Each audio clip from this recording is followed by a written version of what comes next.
All right. Good evening, everyone. Welcome to the Clovis City Council member of November 12th, 2024. Thank you for being here. And as this is the first meeting after our election, our gratitude to our citizens for the passage of Measure Y. So we are grateful for that, and we will live up to the trust that voters placed in us and make sure we take good care of those funds. So thank you for that. I will call the meeting to order, and I will invite Councilmember Bessinger to lead us in the flag salute, please. Please join me in saluting our flag. I pledge allegiance to the flag of the United States of America and to the republic for which it stands, one nation, under God, indivisible, with liberty and justice for all. Thank you.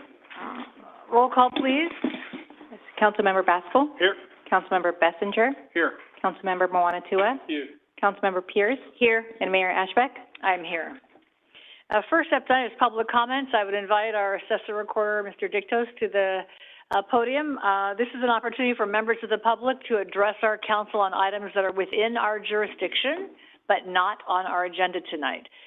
So we welcome you to our council meeting. Nice to see you again, and you're going to give us a brief presentation, I understand. So thank you, Mayor and Council. Good evening. I'm Paul Dictos, Fresno County Assessor Recorder. I'm so happy to be here. Happy to have you. I'm here for a reason. I want to introduce my new system. It's called PAPA, Property Owners Protection Alert. I think that sounds like a Greek name that you made that up on purpose, huh? I put an extra P there. Yeah, you can think of OPA, and then you'll never forget. Exactly. I figured there was a connection. You know, there has been a lot of issues here. People have been losing property. The FBI has come up and told us, many times that title theft is a crime. I'm here to tell you I want to be your crime stopper. We have seen about 3 cases at the assessor's office. We caught it. People come in and file. There's only one form on the critical. The critical means one form, and they can come in and fill out one form, and they can get a criminal or an illegal,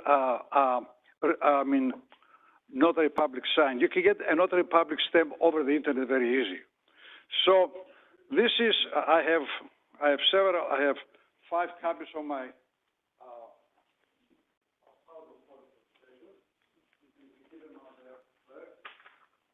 I also have cards here that I will notify the public how to do that. Okay. And this card has a QR code, I'm going to pass that out. Okay. To you. Sure. If you just put them up here, we'll get them out. We'll make sure our housing team gets a copy of them as well. Thank you. Okay. Thank you.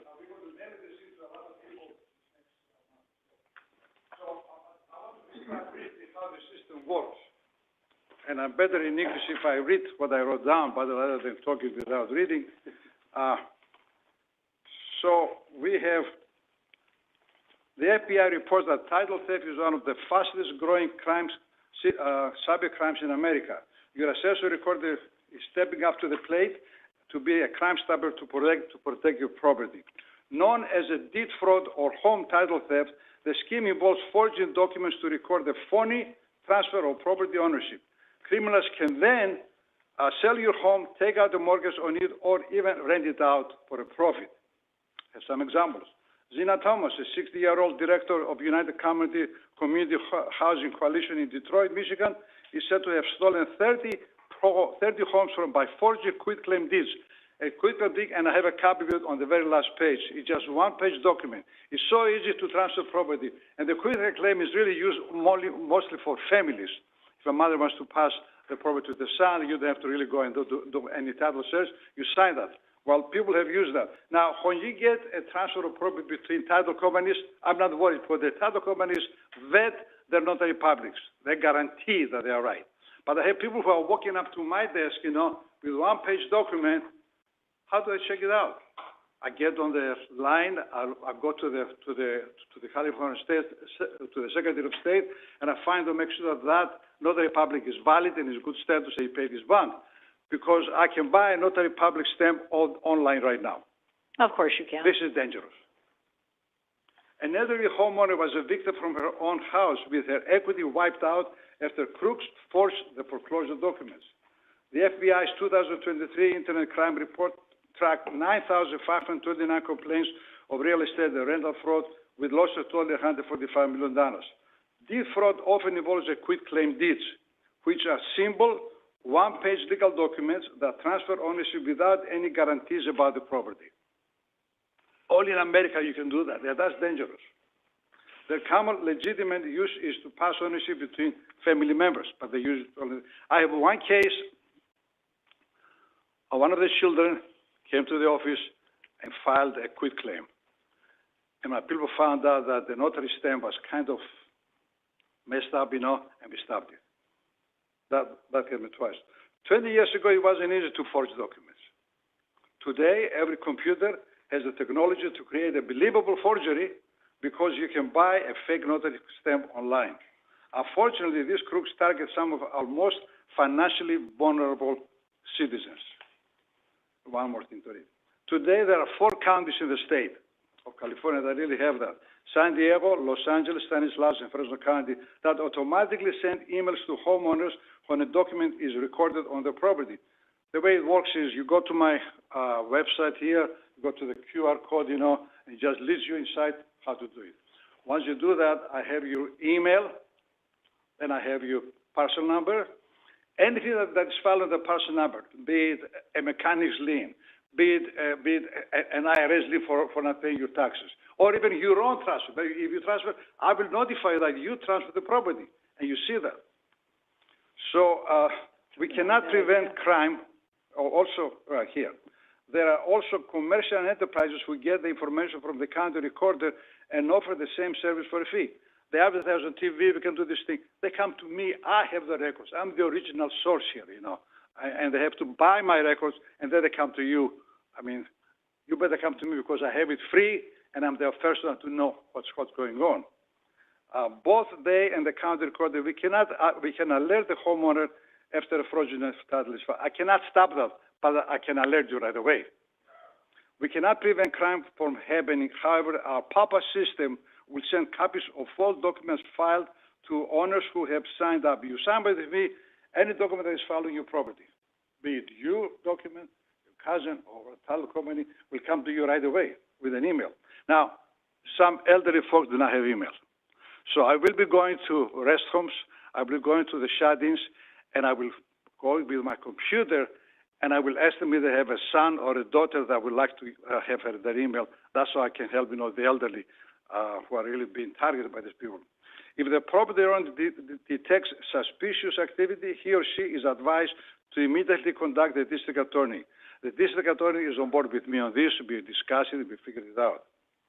But the only true protection against theft is buying a specific type of policy, known as homeowner's policy of title insurance, not to be confused with a similarly named owner's policy of title insurance that we all get when we buy a house. That's different than the other one. So your county recorder has set up checks and balances. Now, every time I get a walk-in taxpayer who comes in with anything that has to do with transferring property, I get on the email on the website. I check the notary public license, and this is one protection I have. So there's no reason to go any further here. I like to leave some of my cards here. I already have some. And any questions on this? Thank you so much. Any questions? Councilor Bessinger was talking last week, I think, about a different kind of scam or fraud that residents are subjected to, not relating to this, but it's sort of the same theme. So I think protection is really important. So thank you for setting this up. Thank you for coming and telling us about it. And we'll make sure our housing team and folks know about it as well. Thank you, Mayor. Thank you, City Council, for welcoming me. Yep. I'd like to invite you to come and see my new building. The recorder has moved from the Hall of Records. We were on the 3rd floor. It was very cumbersome for people with kids, in their arms, to walk upstairs sometimes. Most of the time, those elevators don't work. So, and then they had to park, 5 blocks away and end up getting a ticket and then pay me for a birth certificate. Now we are the only, we have the downtown parking is free. Where is your building now? 1250 Van Ness, right on the corner of Van Ness and Merced, next to the Wells Fargo building. Oh, nice. It is the old credit union. Oh, building. Nice. Yeah. Well, congratulations. We refurbished the building. We have nice amenities for the staff and free parking. That's very important. Also, we have a drive-through window. If you don't want to get out of your In case you car, want to do a little banking while you're there. you call up and pay with your credit card when you drive by. Thank you very much. Thank you God so bless much for coming up. Appreciate it. Thank Nice to see you, Paul. Thank you so much. Is there any other public comment tonight? Mr. Trevino? You're kind of our standing public comment guy these days. I know it's a little too late for this, but a few years ago, there was an issue with Tom's Market in where I live in the neighborhood. Oh, yeah. And anyways, I got a letter in the mail from the city of Clovis, and I'm sorry, my name is Stephen Trevino. I live at 1663 Bullard. I'm sorry, excuse me. I was going to get it at the end. I knew I wouldn't let you leave without it. Thank you, though. So anyways, it's been a few years since that happened, and at the time I was working, and I was waking up at 4:30 in the morning and getting ready to go to work. I'm retired now, so that's why you see me here more often. But anyways, that issue was really important for me, and so I come in the door, and this place is just full of people, and there was something going on. Some people were upset about something or other. I forgot what the issue was, but it was packed, and I really didn't know how the city council worked. This was one of my very first times of coming here. I didn't know how it worked, so I just sat here until I thought maybe I had a chance. And I looked at the clock, and 7 o'clock came around, 8 o'clock came around. Finally, 9 o'clock came around. I said, "Hey, I got to go. I can't stay here." And so I've noticed this through the years that you come in here to make a comment, and you don't know what's going on, and this place is just packed with people. And sometimes there's issues going on. I know what I'm talking about. People are upset about something, and you get a whole load of people in here, and some people, like I was, you can't be here till 9, 10 o'clock at night. You have obligations to make, So, and that was another issue I suggested. Maybe you know this or not. I think the city of Clovis has outgrown these chambers. There are times when it's just packed with people. So, anyways, that's my comment for today. Appreciate it. Thank you. Thank you. We hope to take a look at our facilities as the next couple of years go on. I had a question, Mr. Trevino, if you can help answer. Do you prefer coming on Mondays or on Tuesday evenings? To me, it doesn't matter. Say Monday. He meant Monday. Monday. He said Okay. Just wanna Monday. Thank you. Thank you. It's not too late. I know. Good job. You can see the wisdom. You have like 15 more minutes. Good evening. Good evening. I have a couple comments. One for the Would you be willing to state your name and address for the record, please? My name is Zachary Just. I live at 78 North Pulaski Avenue. Okay. Thanks, Zachary. My first comment is regarding a neighbor at 101 North Pulaski Avenue. They have several grievances filed against them. They have several tens of thousands of dollars worth of liens against the property. I was wondering what other options we had as neighbors going forward. The situation continues as it has been. It seems like the liens have no real effect, and we're expecting that the current landowners will just wait it out. So I was wondering, other than continued calls to Clovis Police, what our options are. Is your second item different than that one? Yes, my second item will be an agenda item. Oh, okay. All right. You can talk to Andy, who leads our code enforcement team. So we hear you. We have had this concern over the years that our lien process does go on longer probably than it should, but I don't know the specifics of this. So if I can connect you with Andy Hausler, our assistant city manager, and he can kind of guide us through where you are now and maybe what's to come. But it's a good reminder of that. That was an open item from a couple of years back to take a look at that lien process and how do we make it more meaningful more quickly for homeowners. So it sounds like another example. So thank you for bringing that back to our attention. Anyone else? We do have one public comment from Rachel Yadelman regarding, I'm thinking the,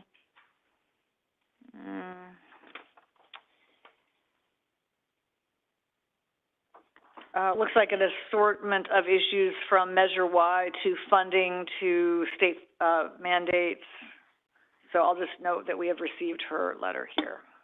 She's not asking for any action. All right, consent calendar. These are items that are considered routine in nature. We act on them with one motion, unless someone from the council or the audience wishes to pull any of the items. Any council members wishing to pull either of the two consent items? Anybody in the audience? Bring it back to the council for a motion, if that's your pleasure. Motion to approve consent calendar items 1 and 2. Second. There's a motion, a second. Is there other discussion?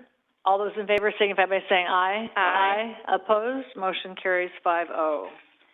3 administrative items tonight. The first is consider approval, the adoption of a resolution amending the 2024-2025 Community Development Block Grant Action Plan to increase funding for the Micro Enterprise Culinary Kitchen Project by $30,000 for a total of $85,000, and the Low Income Owner Occupied Housing Rehabilitation Program by $55,000 for a total of $155,000, and consider approval amending the FY 2024-2025 Housing and Community Development Budget to allow for expenditure of the prior year's unused and carryover CDBG funds.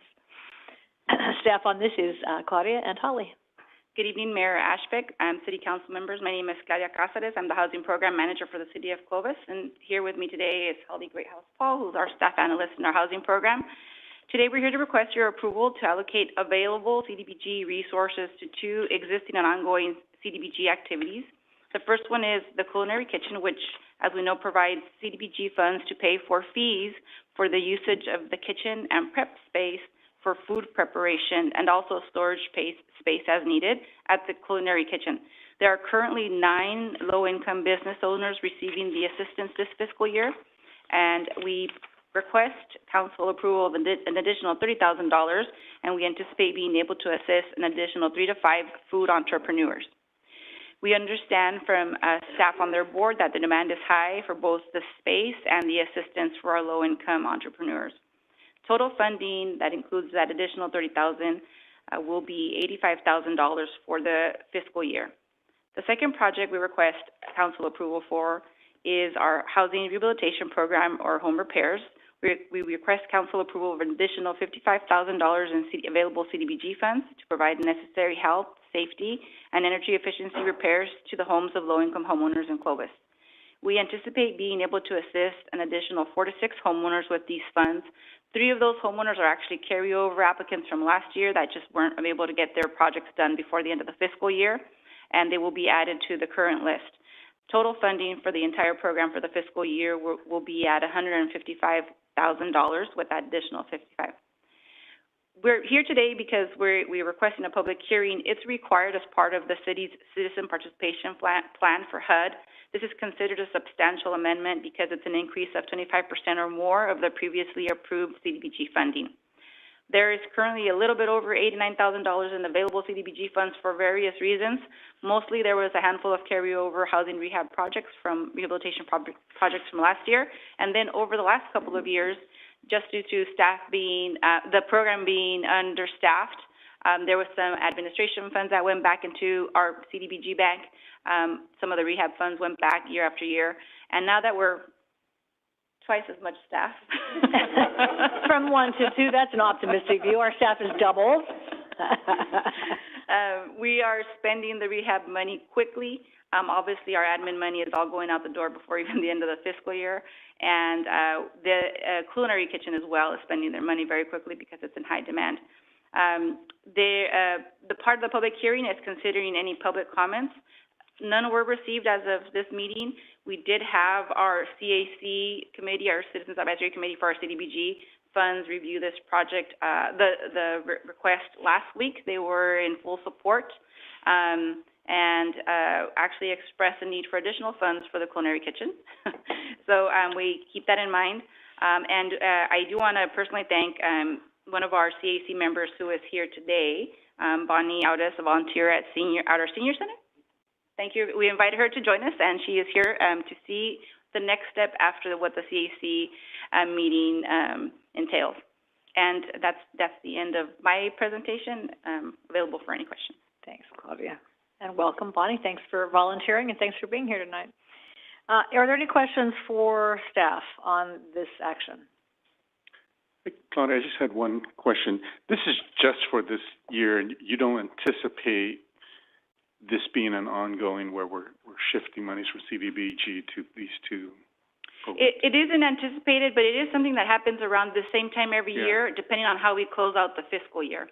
Okay. So our priority is to use up as much of that $155,000 available. I anticipate the Culinary Kitchen is gonna spend all of their $89,000, their $85,000, and then we close out the fiscal year June 30th, and so then we don't anticipate coming back. But every year, if there's funds available that were unused during the previous fiscal year, we will try to come back and allocate funds to current projects. But there is an additional And with regards to the Culinary Kitchen, the more monies, the more we can just help. It's not we need this extra 30 because just for operations, but it's really, we are able to help more those who are within the low income to start their businesses there. Yes, we anticipate that there will be at least 3 new entrepreneurs on our list. Currently, the way they've scheduled their payments and their assistance, we're at 9, so we hope to add at least 3 more. Excellent. Thank you, Claudia. Thanks. Any other questions? Open the public comment. Anyone in the audience wishing to comment on this item, on these two fund shifting these dollars? All right, seeing no one, bring it back to the council. I have a question for the city attorney. Is this 2 motions or 1 motion? You can do it in one motion, correct? We're not actually two separate budget amendments or anything, so one motion. It's only is fine. one budget amendment, Yeah. and I Yeah, one motion is fine. leadership on it. I'm ready to make a motion. Please. Let me get my eyes back on this. Adopt a resolution amending the 2024-2025 CDBG action plan and approve a resolution amending the fiscal year 2024-2025 housing and community development budget to allow for expenditures. I'll second that. As noted. Okay. I'll second that motion. There's a motion, a second. Is there other discussion? All those in favor signify by saying aye. Aye. Opposed? Motion carries 5-0. Thank you, and thanks again, Bonnie, for coming. Next is consider adoption of ordinance 24-16, amending section 2.1.01 of chapter 2 of title 2 of the Clovis Municipal Code, relating to the city council meeting day and time. This action is back on our agenda because it was a 3-2 in favor last time with Mayor Pro Tem Moanatu and myself voting no, and because it was not unanimous, it is back for a second reading. And with that, Brianna, do you have any comments? Nope, those are my comments. Thank you. Questions for staff? At the risk of saying like a broken record, there are exactly two public members here on a Tuesday night. Let us stand as evidence. So anyway, with that, that's it. Would either of you two gentlemen like to talk on Monday? Mr. Trevino already said Monday night. He said Tuesday. He said Monday. He said Tuesday. No, he did not. Just kidding. I will pull you into this because you're kind of new and you're going to go, these people are, anyway. All right. Is there any other discussion on this action? Okay, you have to come up here and talk about Monday as the greatest day of the week. Steven Trevino, I live on Boulder. I think one of the major problems will be that it's been on Mondays for ever and ever. And 112 years to be exact, even before Harry Armstrong. Yeah, so most people are going to think it's on a Monday, and it's going to take a long time. You can send out memos if you like, but I think most people aren't going to. They're not going to get it in their head that it's on Tuesday and not on Monday. I mean, how do you say that? Yeah, it would be on Tuesday instead of Monday because everyone's used to coming here on Mondays. So that's my. That's my opinion, is that it's been on Monday for years. Thank you very much. And we've always said that there's a meeting the first 3 Mondays of every month, except the last Monday. There's no meeting. That's been like that for 112 years. Yeah. But who's counting? Thank you. Appreciate that. You're a genius. Oh, sorry, did I say that? Yes. All right, anybody else want to comment on this item? All right, we'll bring it back to the council. I remain strongly opposed to this because A, I do not think it's important, and B, I think it's a city manager call, and John is going to be gone in 5 weeks. So to do this now, I think is super out of order, but I said that already before, so that is my only comment. Anyone else? Yeah, I think, Councilman Bessinger, you stated that we can bring it back after, but I wanted to put that more clearly, like, you know, let's only do it for 6 months, and if the attendance or we get a lot of complaints, let's switch it back. So that's way. Well, then people are totally confused. We change it to Monday, Tuesday. It's then just let's just not change it. well, that's yeah, how because you and that's I voted. 112 years of tradition. I know. And so. All right. Anyone else want to comment? Hopefully the other. How do you think we feel about this? Convince the other 3. Are we convincing any of you? Good luck. Oh. We can talk next Tuesday. I'm not gonna. February. Yeah, I'll move. Oh, that's a terrible idea. All right. Is there a motion to do whatever this thing says? I'll make a motion to adopt ordinance 24-16, amending section 2.1.01 of chapter 2 of title 2 of the Clovis Municipal Code relating to city council meeting date and time. Second. I didn't ask for a second. Oh, I'm just kidding. All right, there's a motion and a second. Any other discussion? All those in favor signify by saying aye. Aye. Opposed? Nay. No. Yeah, motion carries. 3-2. Did I tell you I don't think that's a good idea? No, I'm just kidding. Item number 5. Thanks, Mr. Trevino, you tried. You'll never have trouble with the packed house again because nobody will be here on Tuesday nights. All right, item number 5 is to consider the update. Well, there's actually never been a report, so it's not really considering an update, but we'll say consider the update on the impact of short-term rentals in Clovis and provide direction on desired policy changes. Andy. Good evening, Mayor, members of the council. So in August, council requested that staff do a review of short-term rentals here in Clovis, provide some stats and where we're at. So just by way of background, our municipal code addresses short-term rentals in section 9.58.065. A copy was attached to the staff report. The last time this was updated in 2018, and there's a lot more detail, but in short, it requires all short-term rentals to be registered with the city of Clovis. A short-term rental to most is known as an Airbnb, for what it's worth.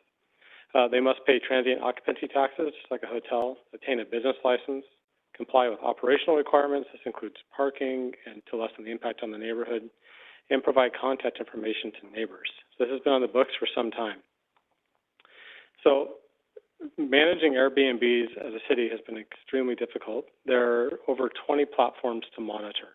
So this is about 11 or so platforms in this graphic, but new ones can constantly keep popping up.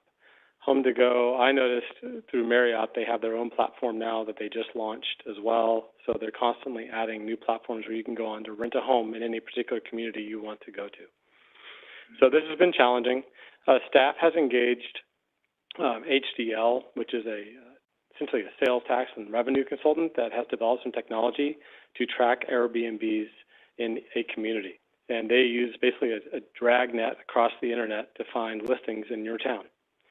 So that has been beneficial to us. We now know exactly how many we have, where they're at, how much they're being rented, how much they're being rented for, and who the ownership contact is. So that's been a huge step for us. Airbnbs or short-term rentals really increased in popularity post-COVID. They were a bit of an anomaly in Clovis before then, but during and after COVID, they've become much more popular across the country, and we've had a lot more in Clovis. We'll get into the numbers. Another little side note that we've been noticing as a code enforcement team, this sharing economy is not going away. We're having other types of uses at homes that have been really interesting to watch, and we've had to deal with them in our code. For example, you can now, through the internet, rent out your swimming pool by the hour. What does that do to a neighborhood? Yeah. Or you can rent out a storage shed or a portion of your garage for storage or for something else through the internet. So we're continuing to see your driveway to store a car. Like, those are things that we are seeing and dealing with in the code, but our staff is having to engage on those.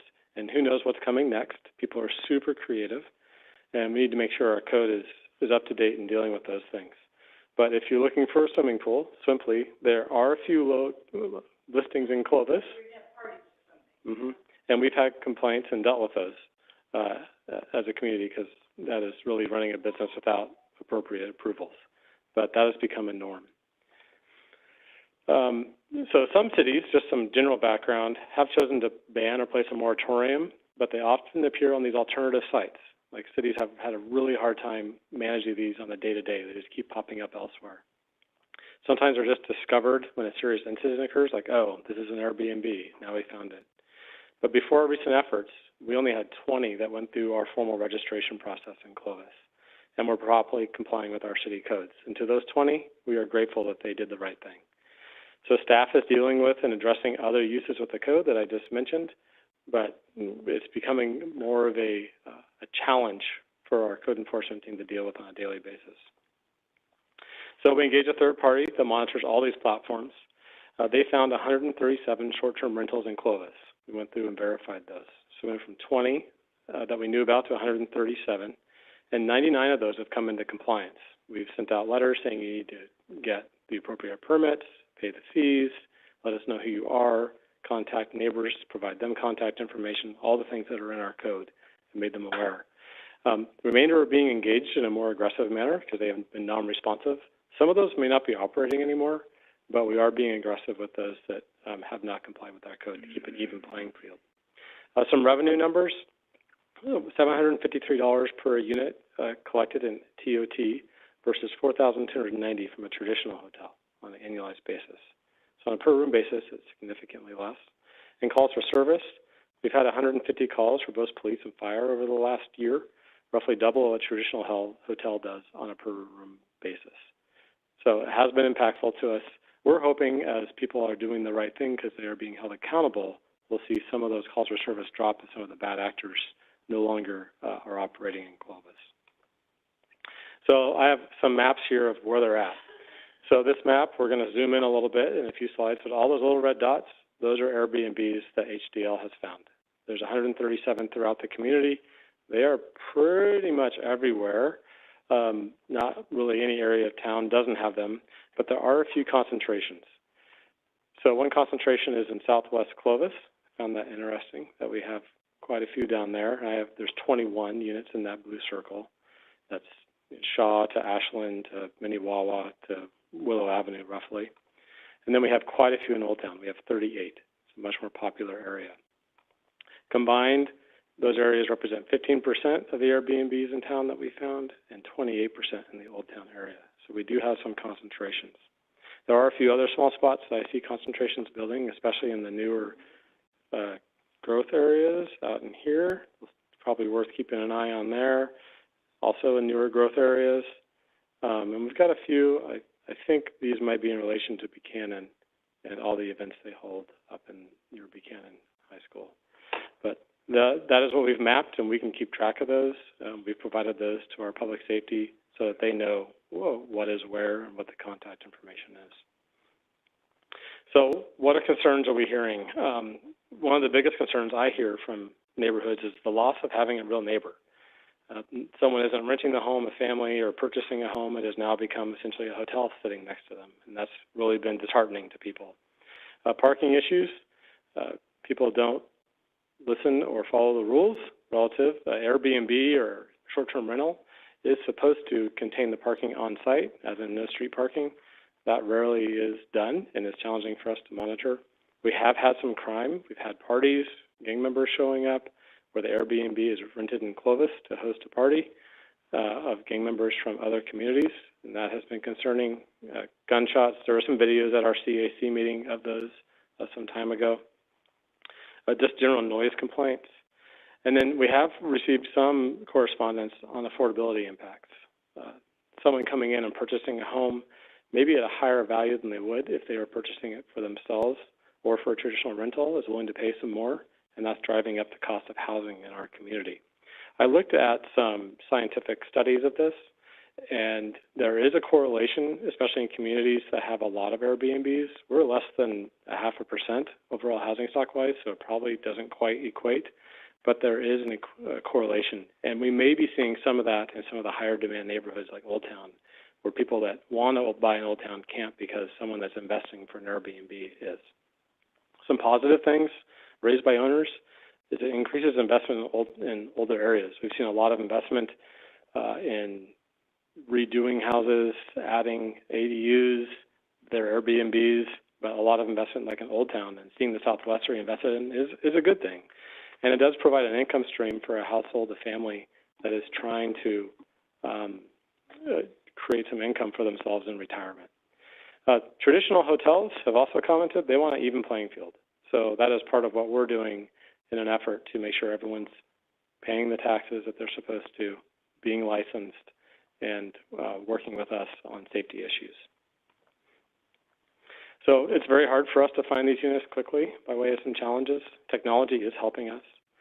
And it's hard to manage relative to a traditional hotel. Sean Miller has managed a hotel group association for Clovis for years. They meet relatively often. PD, other departments are involved to help us address issues with a singular point of contact at every property. And that's been really valuable in making sure that those aren't a heavy impact on us, and the value is for the community. But when we have 100+ different owners to deal with, that is really hard.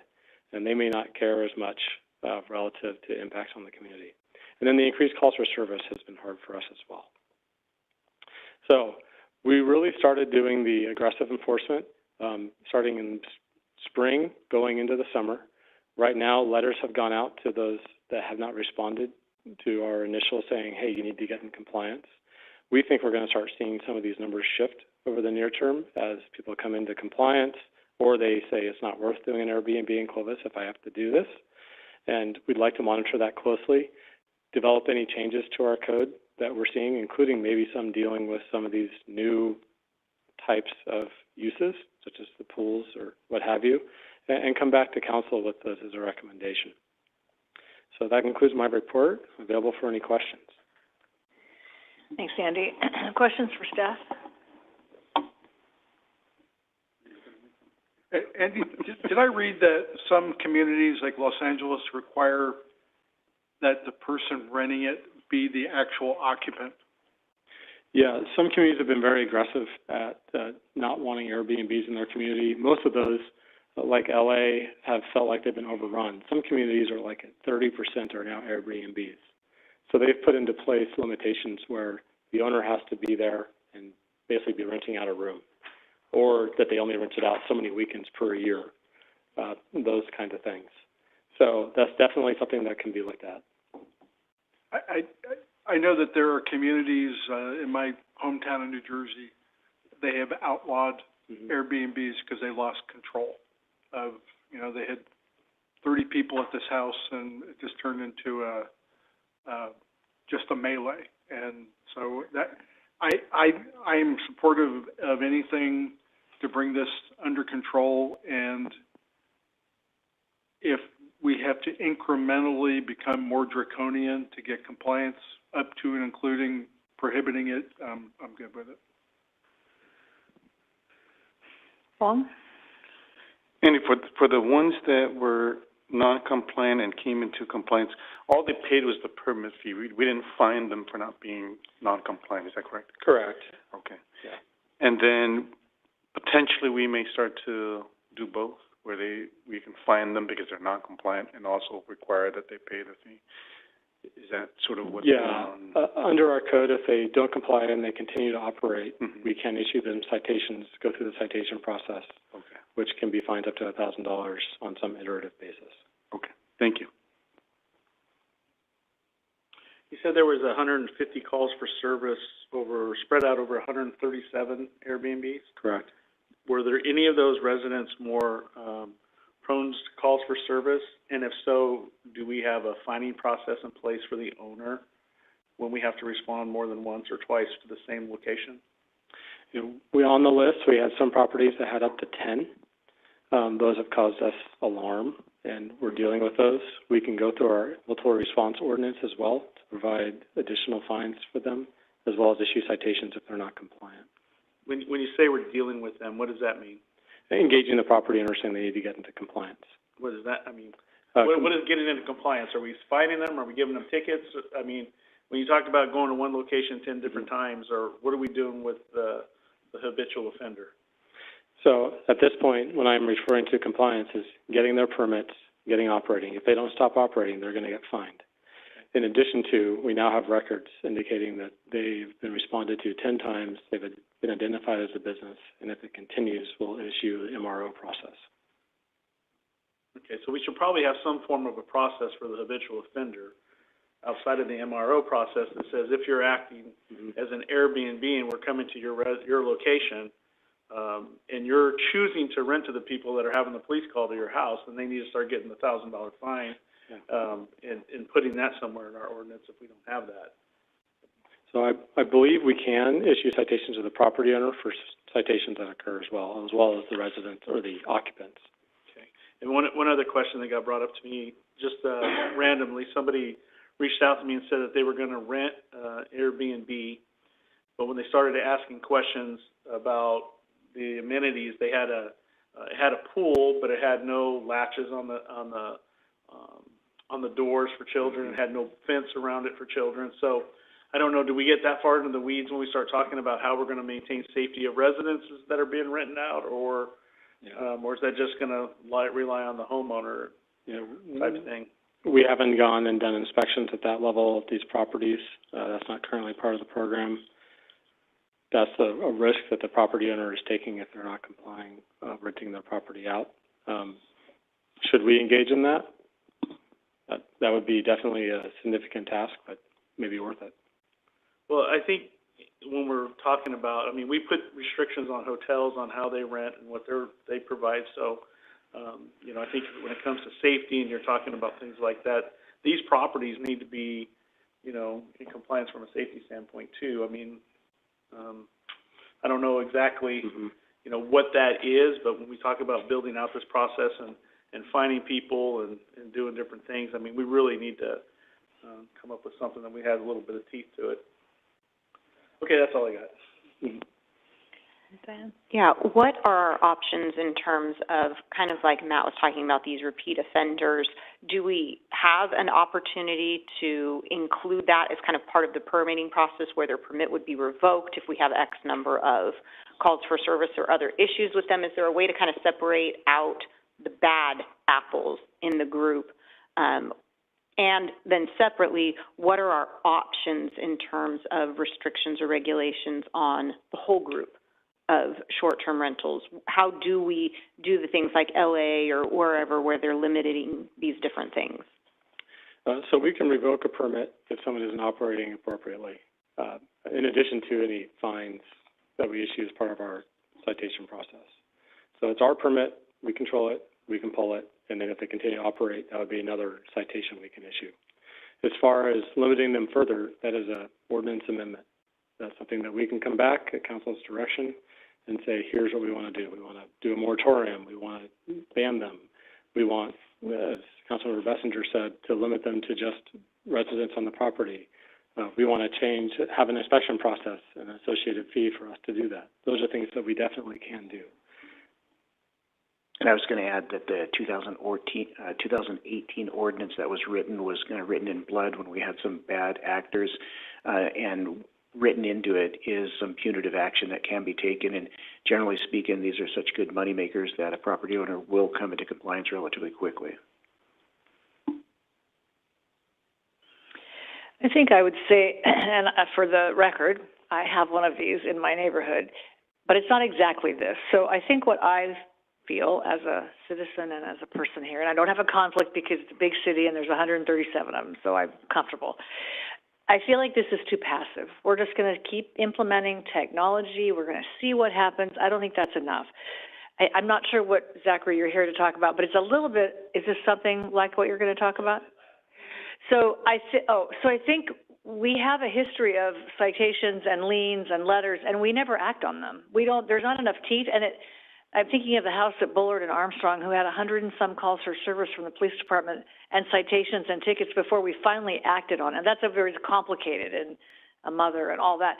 I would rather see us be more assertive in updating the code. I don't know. I mean, I haven't seen it. 2018, that was a long time ago. I just think we need to do more. And in my neighborhood's example, it was a boarding house. It wasn't any of these things, but it was sold as a Airbnb. but it was rented to 5 individual people, 5 individual locks on the rooms, 5 individual codes to get in the house. It was a boarding house, and no one there watching them. That is not okay. So if you're going to do a business in any neighborhood, there are rules that we need to follow. And you started your presentation by saying that homeowners around had to be notified. We did that 15 years ago, and I thought we can't do it anymore. But in the old days, you had to, if you were going to run an alterations business out of your garage, you had to get your 10 neighbors around you to say, good for you, do that. That's probably illegal in California, I don't know. But, I mean, we had no idea in our particular case, and this isn't about me. This is about me and 137 other neighbors. So I think this is a great start. It's not enough. There's nothing in this that we said tonight that's going to make the house in my neighborhood or any of those red dots come into compliance. So I think it's a start, but it's really nothing. It's nothing will happen because of what we just said. So I really feel strongly that we need to look at the policy, get it cleaned up, tell us what your recommendation is, if it's what Seal Beach did or LA or New Jersey or whatever it is. Let's put some things that we think are going to make Clovis safe and preserve our neighborhoods, because it's very disruptive in a neighborhood. And a boarding house is an entirely different animal. An illegal use in an R1 zone district, they had a different set of problems, and I understand that. But I think that we need to have a category of ordinance that talks about all of these uses and puts some teeth in it that doesn't, I'm not sure what you're going to say, but it doesn't put our neighbors into the deal where they're coming back, and we can issue this and we can issue that, and it's 3 years later. And I don't want to live next door to whatever you don't want to live next door to or whatever. So I think we've got to tighten that up, and this, I think, is a chance. So thank you for starting it. It's not enough, in my opinion. So my direction would be, let's bring it back with some teeth and updating, and let's look at the 2018 language and see how it applies.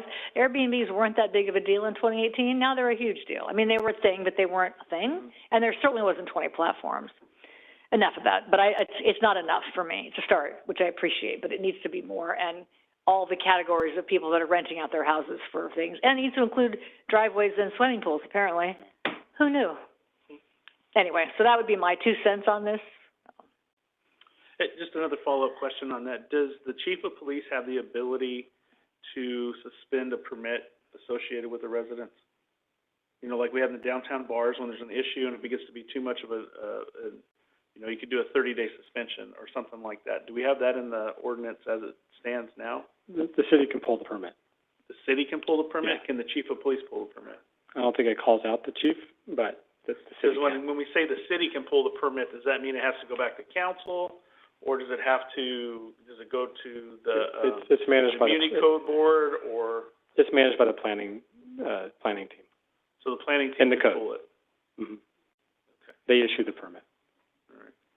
Do we know what that ordinance is off the top of your head? It was attached to the staff report. You what? It has a lot of teeth. Okay, cool. I hadn't read it. I mean, Drew?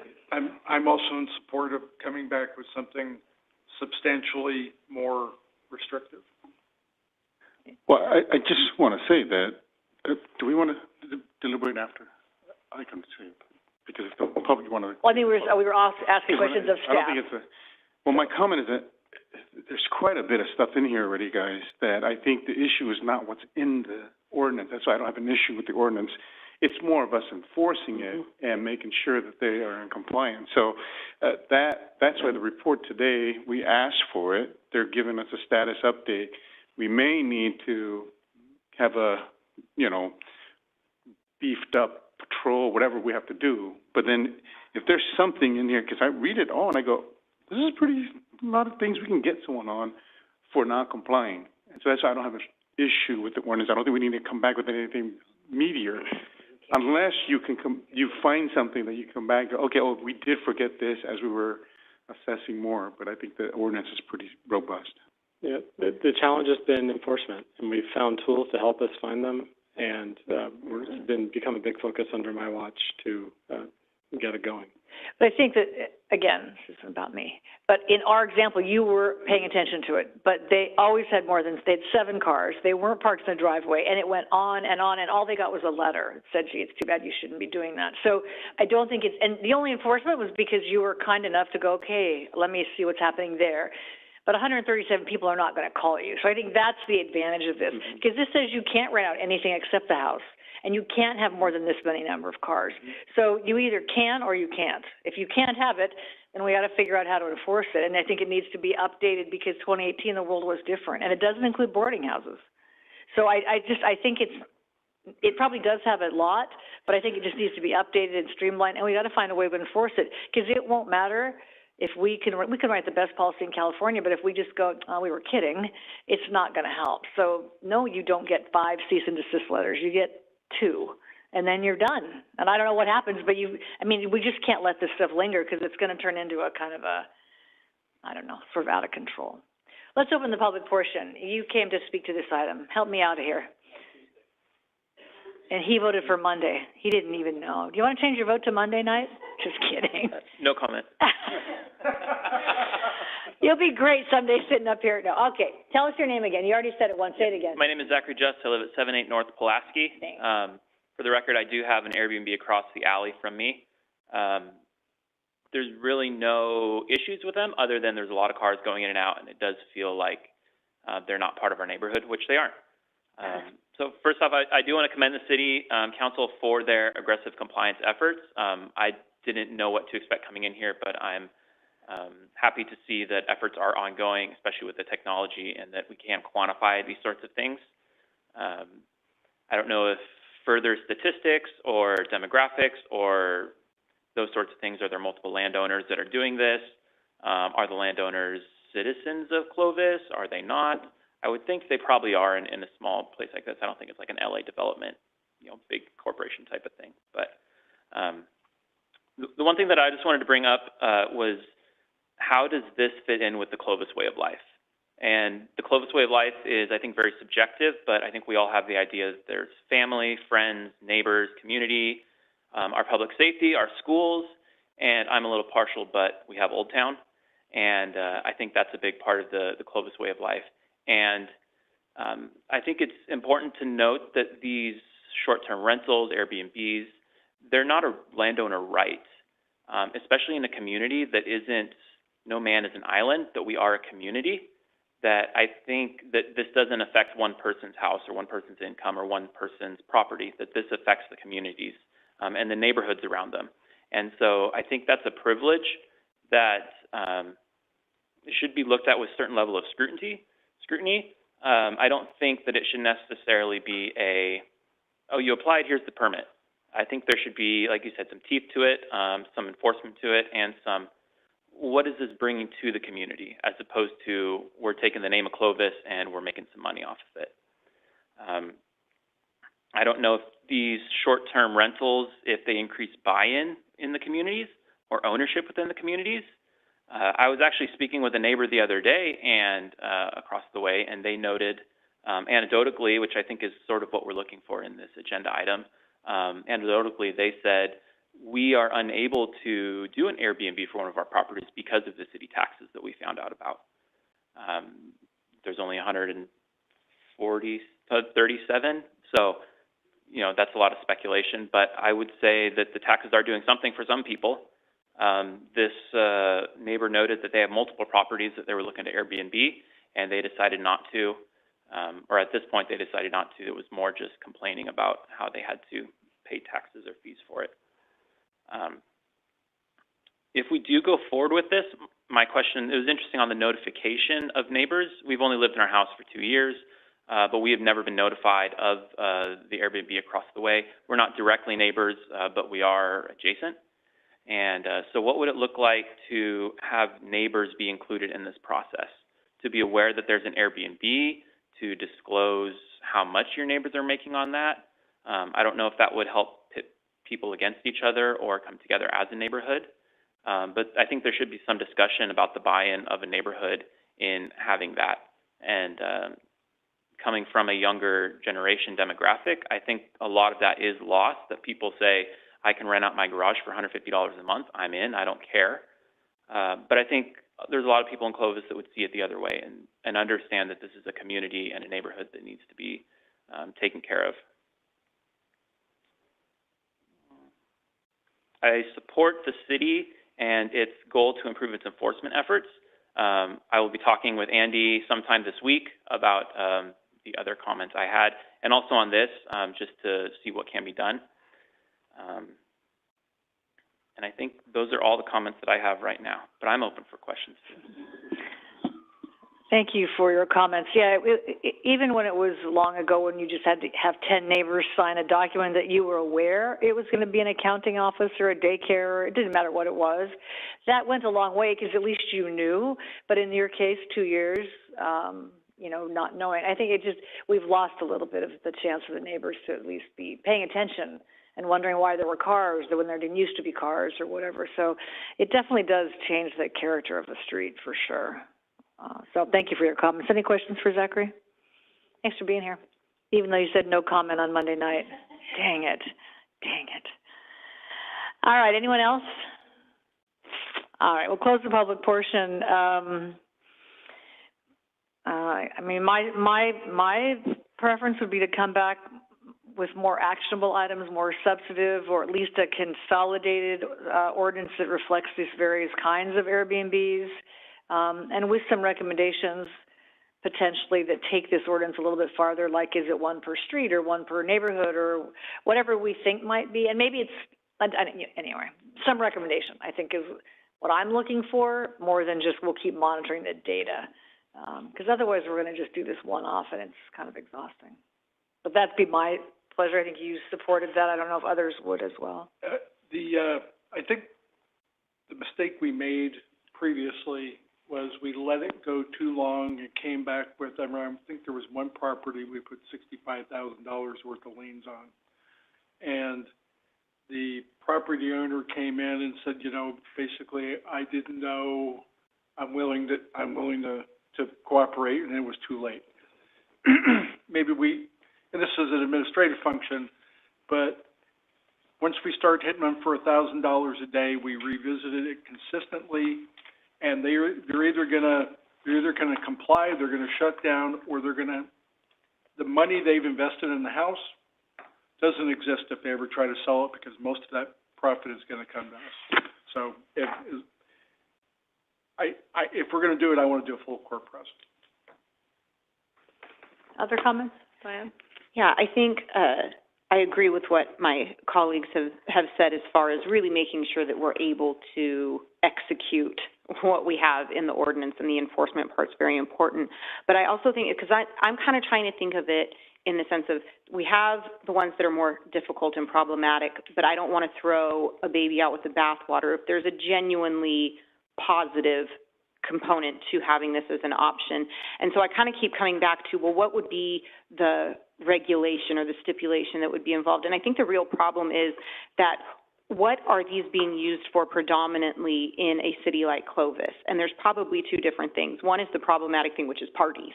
And is there a way to cut back on that or regulate that, hopefully out of existence, in the problematic sense? But then probably, I think you pointed out with functions around Buchanan or things like that, as we do have larger activities that go on here, I can see where a cross-country team or something like that, it would be a lot easier to have a couple houses that they're renting as Airbnbs rather than a floor of hotel rooms or something like that. So I don't want to be ignorant of some benefit that could be provided by still offering Airbnbs or being participants in that. So I think if we can find a way to really drill down and identify the actual problems, and I don't know if there's a way to say, well, you have to at least rent a place for more than 2 nights, or to cut out those one-night ragers or whatever. But so that's kind of where my interest is. Definitely make sure that if we are able to and actively putting out the citations, that we have that enforcement that doesn't just go on and on and on, and all of a sudden it's tens of thousands of dollars of citations that have been ignored and there's no hammer for that, then we aren't doing a service to our community. We aren't helping our neighbors and giving them the neighborhoods that they bought homes in to live in a community sense. And so if there's a way to kind of thread the needle or whatever we can do in that, that would be my interest, but I definitely want to see it come back with the current situation with the swimly or, you know, all these other things. If we can get a handle on the scope of what it is now and still have it offered for those situations where it might be appropriate, but offer protection for our community and our citizens where it gets problematic, I think that would be a good way forward. I'll just say another category that we did see was traveling workers, nurses, doctors, electrical company, contractor. So, I mean, I think that's a third category, which, again, we don't want to discourage. But I think there's something about how many, how often, how long that I think just needs some looking at. Other comments on the direction? Well, I don't think we're ready to put anything more strict than what we have, because we haven't assessed the situation, yet we're asking staff to bring something more strict when it may not even be needed, because it may just be an enforcement. Not only that, the citation issue is not an issue with this ordinance. It's an issue with us moving forward with what is already in the books to why and how we can enforce whatever it is. It could be blight, it can be, you know, parked car, and it could be just, that's a homeowner who's doing that. But we have that issue separate from the actual ordinance. And so I don't want us to be more strict when we have not even assessed, okay, is this strict enough? Because I think we're just getting the preliminary data ever since we enacted this ordinance. So that's why I think that has to be a whole separate discussion. When we get the full data, then we can go, okay, here's what we see. This is just preliminary. We're just getting, you know, just first glance at what's going on. Yes. All right. So I think you have some direction from three of us to at least try to put some more substance to it. And I think both things can be true, to collecting additional data and beginning to see what needs to be updated in this 2018 document. And we'll see if the data holds up or not. But I think some of the things like frequency of citations and how slow we are to act on them, I think those things are worth looking at for sure. All right. Thank you, Andy. Next up is our council items. There are two items tonight, and the first is to consider approval of the agreement for professional legal services as the city attorney. And Scott informed me that he would be standing up at this moment. Look at that, just like clockwork.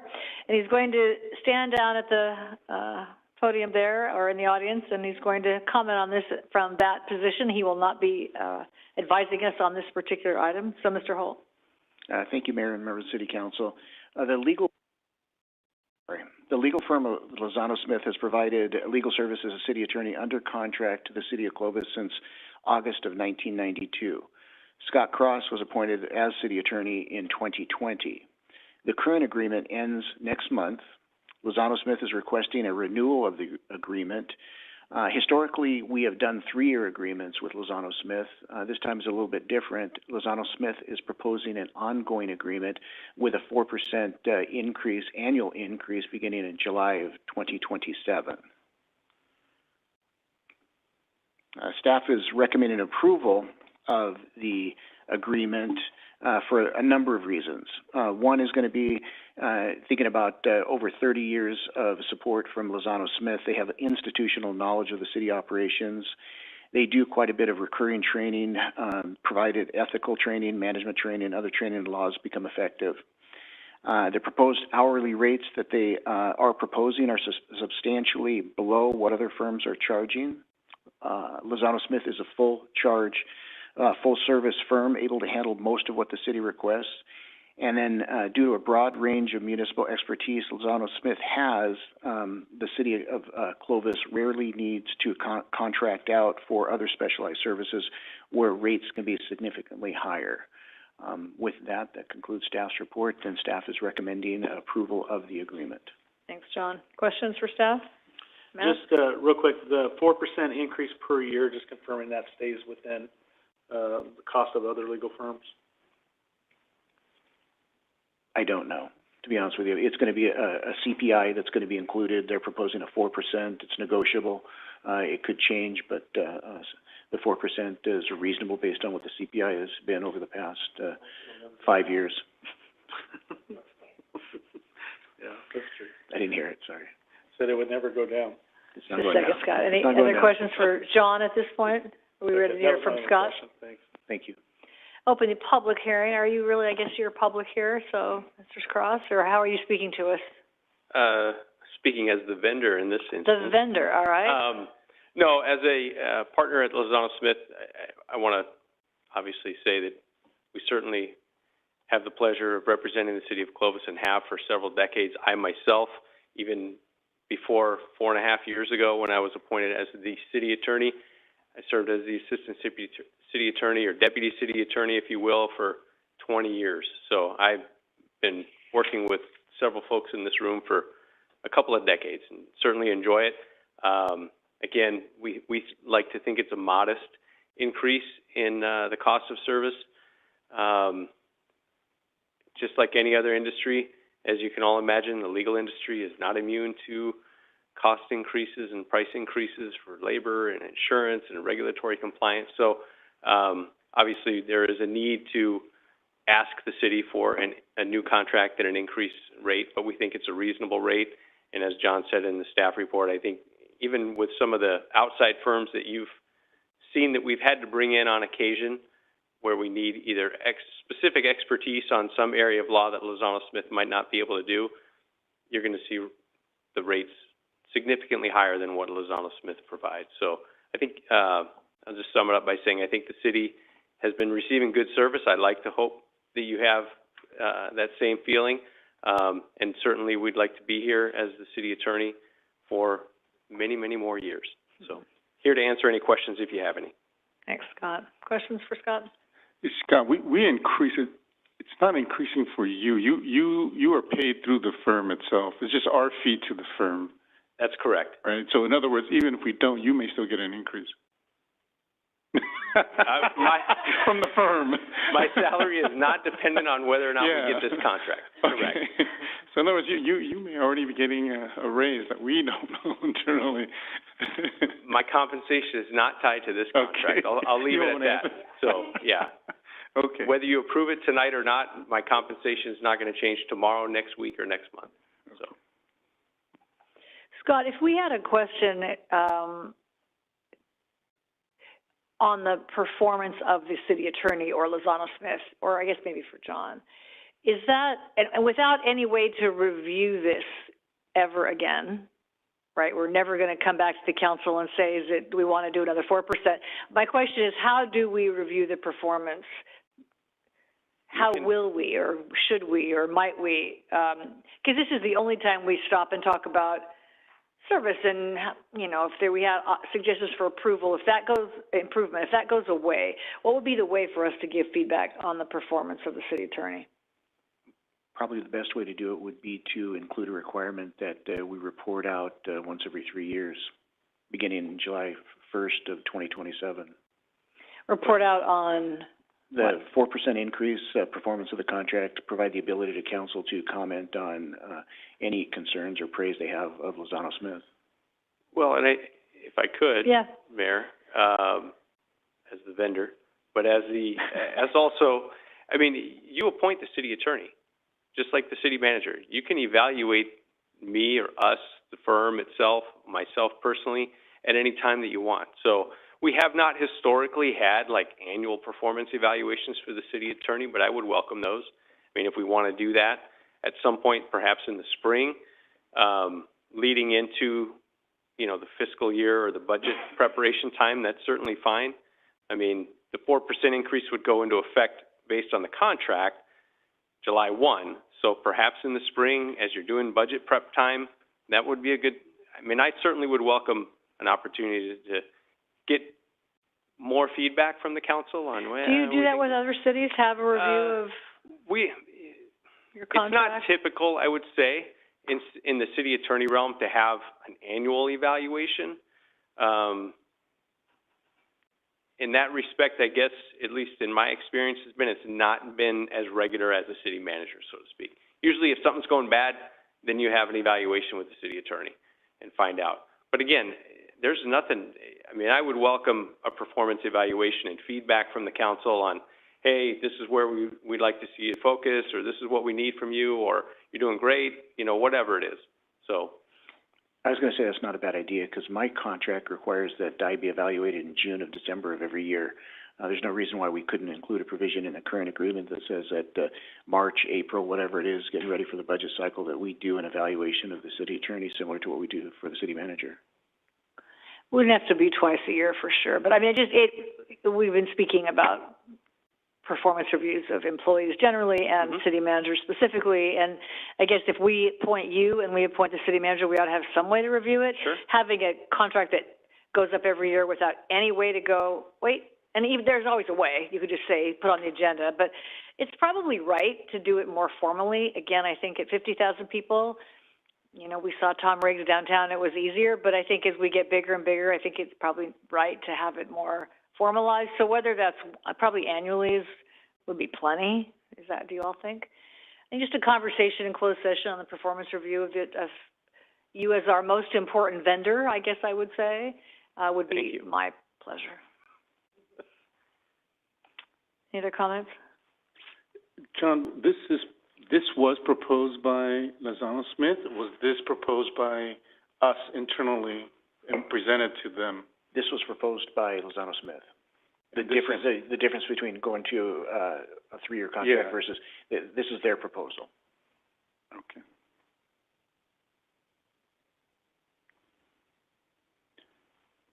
Anything else? Open the public comment. Thank you, Mr. Cross. Hello, public comment on this item? Hello. Hello, just one question. Is this the same Lozano Smith that represents Madera County? It's Christina Mansfield. No affiliation. I do not know. I figured you probably could answer. I do not know. Respectfully. I suspect the answer is probably yes, but I don't know. Yes, we do have a contract with Madera County as their county counsel's office. All right. That's your question? Yes, it does. Yeah, I guessed it was, but I wanted to let you hear it from Scott. Any other public comment on the out there?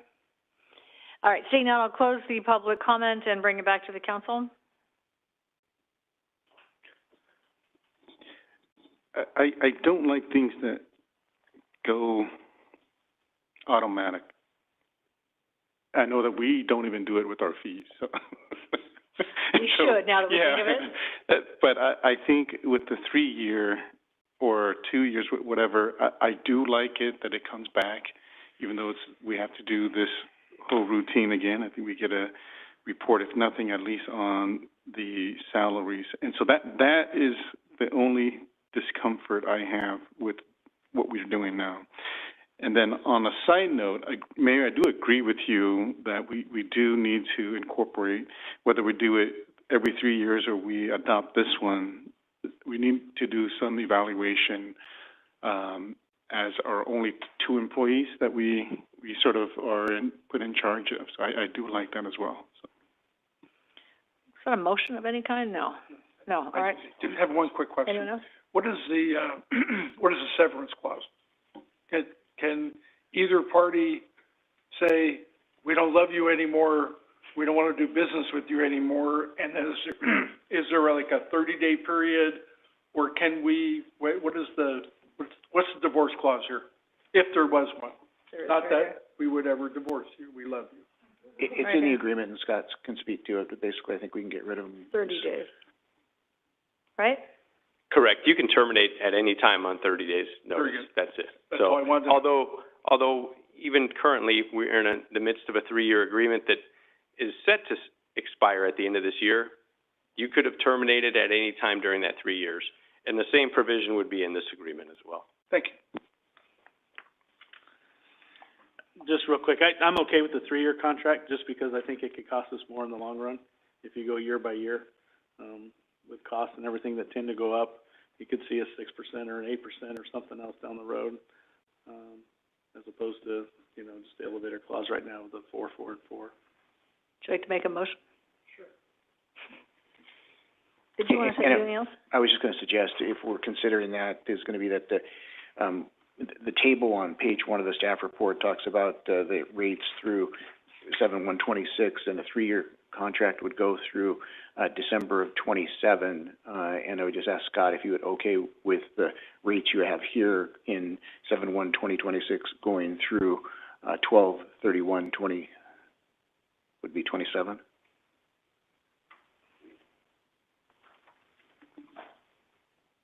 Yeah, the rate schedule is accurate based on the proposed term. I think the 4% would run from, the proposed 4% annual increase is proposed to run from July 1 of 27, I believe, and then just be an annual 4% every year each July. So if the council's wanting to put a 3-year limit on the agreement, I think the firm's position would be stick with the 3-year, the first proposed 3 years of the rate schedule. It might be easier, I think, because currently we have, our agreement goes on a calendar year. We had been trying to switch several of our clients to their fiscal years, which typically are July 1 to June 30th. So, I mean, if it's easier for the city, we could do a 3.5-year agreement, I guess, to get on the fiscal year cycle. But whatever the council wants to do. If you want to set a 3-year or 3.5-year end date, and then we come back again with a proposed amendment at that point, that's fine. Or if you want to take what the firm has offered here with, hey, we'll just have it be, quote, an evergreen agreement, but with a set rate schedule for the first couple of years and then just a built-in 4% every year after that. But again, doesn't mean you can't terminate it on 30 days notice or say, hey, Scott, during an evaluation, hey, you know, we can't afford the 4% this year, or maybe the firm comes back and says, I don't know, you know, costs are skyrocketing and they tell me we need to go ask the city for more. Either way, the parties are not, I guess, we have an agreement, but that doesn't mean that it's set in stone, that we can't revisit it at some point in the future. So, but I'm good either way, and I think the firm's fine either way, whether it's a 3.5 year or something longer. So technically, there's two things. On this on the staff report, this shows a rate increase of $15 an hour starting in January, $15 additional in July, and $20 additional in the next July. And then starting in 27, it goes up 4% annually. Right? So it's not 4% right now. I don't know what that math is. Maybe it is 4%. It could be. But anyway, so there's that rate structure. So I feel like there's two things in this document. One is the rate structure, and one is the 4% beginning in July of 27 going forward, or some variation of that, right? Have I got that right? Two things. Yes, I think the initial rate increases over the next 2 years are between 6.5% and 7.5%, those $15 numbers. Yeah. Okay. So just so we're clear, there's two different things. Rate structure through July 1 of 26, and then in July 1 of 27, the 4% going forward. So that's what we have here. And I think you were trying to make a motion. I'm not sure it made it more confusing. But your motion is to go with I just wanted to clarify your motion, to go with the 4%, whatever's got approved contract. Okay. Well, my final thoughts are we don't do this with any other employee. We didn't do it with ourselves. We didn't do it and so I think we owe it to the rest of the employees and the bargaining units to look at it every 3 years, just like their contract. And same thing with our city attorney, even if it's exceptional service, I think we owe it. Because once we do it, you know, I think it goes, okay, well, how come you gave the city attorney that and why not us? And I just don't want us to go down that road. We didn't even give ourselves a raise because it was before the time in which bargaining units were going to get their chance to come to us. So I think what we have, it may be more, it may be less, it doesn't matter, but at least it keeps us in check and it makes us do the same thing with all the other employees.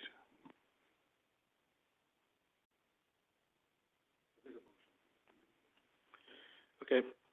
I'll make a motion to approve the agreement for professional legal service as the city attorney. Second. Good with that? That's all it says right here. Okay, so that's the motion, and as we understand it, it's what I just said. Rates increased as noted. and no expiration is how this reads. So that's your motion. Yes. Thank you. Okay, so that is the motion. Is there a second to that motion?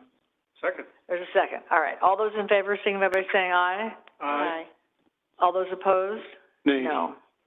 Motion carries 3-2, and I think it's just, for me, it was not unlike Vong, sort of a guaranteed 4% going forward. Just bring it back in 3 years, and we'll talk about it then. Did you want to include a provision in there for an annual evaluation? Do you want to amend your motion? Can you quickly add that, or make a secondary motion, or I don't know what, we don't have an attorney right now, so don't, sit down, don't talk to us right now. You want to, can you amend to the motion, adding a provision I'd like to for add to my motion to an annual performance review? an annual performance review to be held for Lozano Smith. Okay. Second. Motion is second. All those in favor, signify by saying aye. Aye. Opposed? No. All right, that motion carries 4-1. All right, that's it? Thank you. Yep, okay. Now, if the attorney tells us we just did something wrong, that's a huge problem. All right, final item tonight is consider reappointment, Fresno County Transportation Authority Urban at-Large Board Member with a term ending October 10th, 2026. John? Thank you, Mayor. The recommendation this evening is to reappoint Sarah Harris for the Fresno County Transportation Authority Urban at-Large Board Member. As you know, the FCTA board is made up of 9 members, one of which is going to be appointed jointly by the city councils of Fresno and Clovis, with the appointee residing in one of the 2 jurisdictions. On October 10th of this year, the city of Fresno reappointed Ms. Harris. Ms. Harris has expressed interest in continuing her role on the board, where she has served for the past 2 years. The term would be through October of 2026, and again, staff is recommending a reappointment of Sarah Harris as the Urban at-Large Board Member to the FCTA, representing both the city of Clovis and the city of Fresno. That concludes staff's report. And I will just add, as the FTCA member serving with Sarah, she does a good job. She comes prepared every meeting, so she's an active and engaged member and brings a really important perspective as a member of the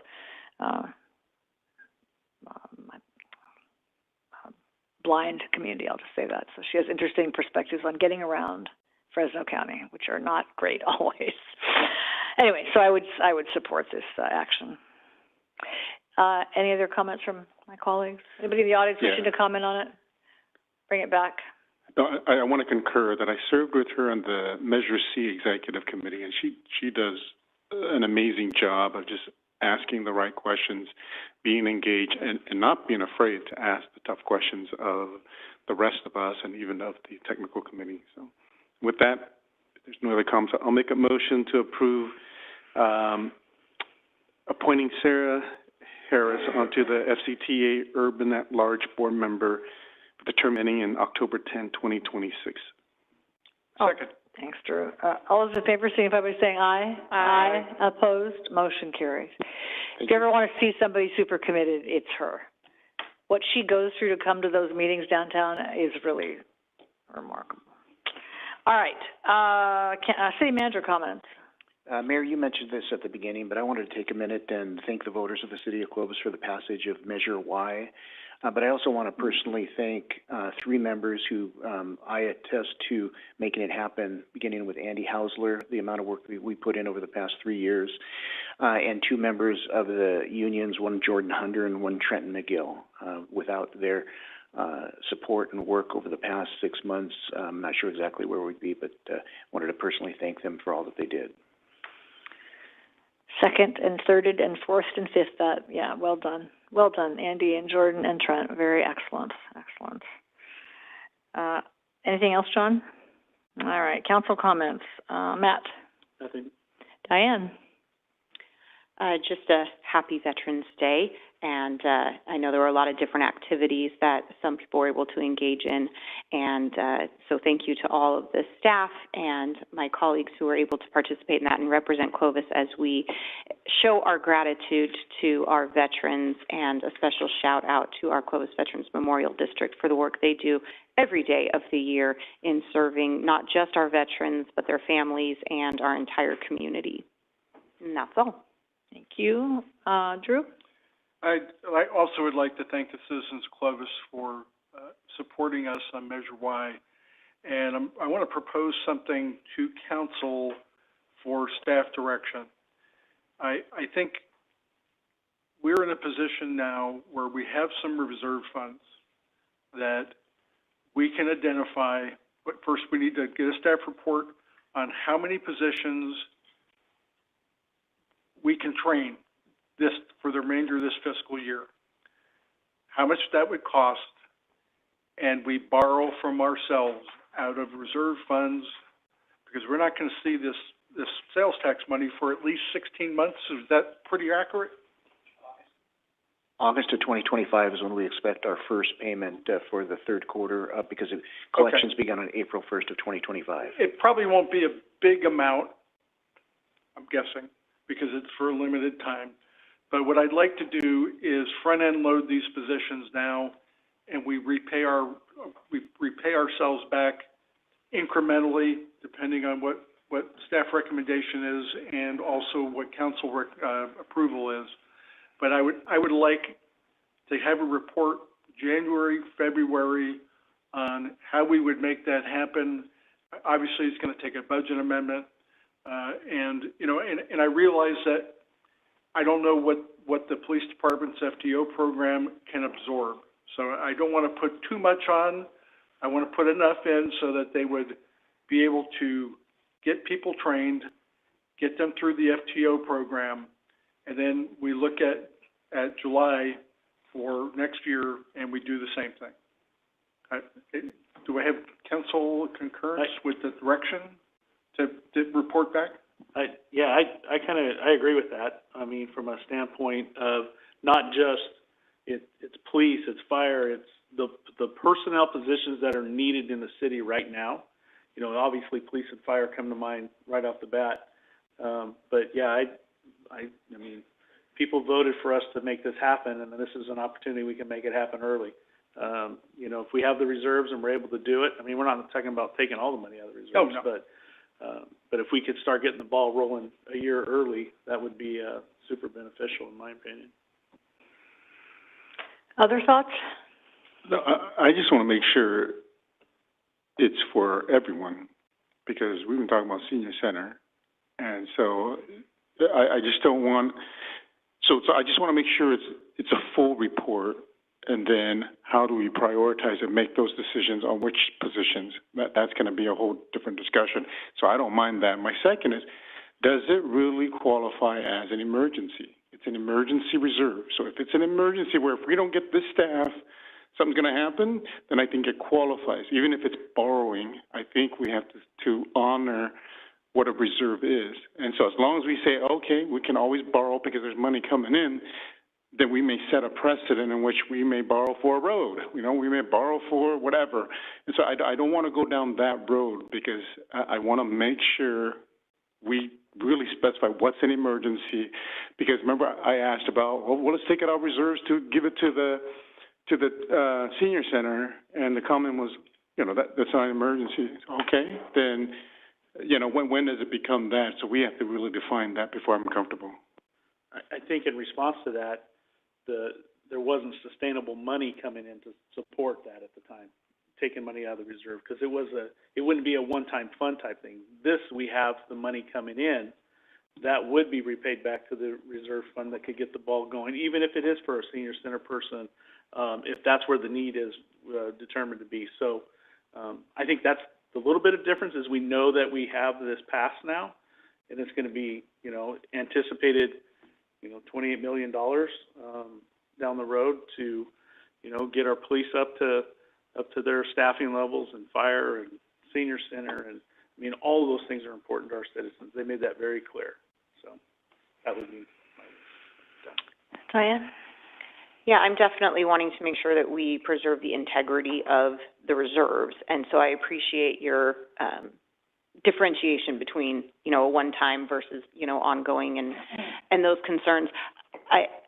My apprehension for this specifically would just be, it doesn't start until April, and so we have zero data of what that's going to look like and such. So I have some apprehensions, but if it is consensus, you know, of council, then I certainly can appreciate the need or the interest in wanting to kind of jumpstart that process, because I think in the last budget cycle, we saw very clearly that there is staffing levels in probably every single department, that they would appreciate being able to kind of lighten the burden and load on the current staff by getting more people to do the job of a growing city. So I certainly appreciate it.